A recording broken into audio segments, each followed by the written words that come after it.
Ha keresitek az én csatornámat, akkor itt van. A mai videónak a lényege az, hogy ugye nem szabad nevetni, mert ha nevet, ti írhatok valamit a chatbe, és hogyha mi veszünk, azaz röhögünk, akkor azt meg kell csinálnunk. Na, kösz. Élvezétek a videót, csá. Én vagyok.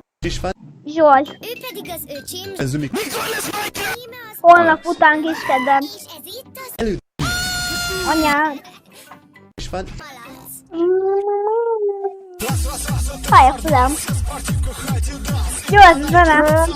Erre fogok rokkozni. Az előszobában Diszkózni. Alex. dolgozóban fontos munkát végez a számítógépé. Ó! Jaj, ne!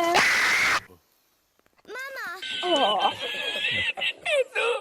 Papa, sötét lett.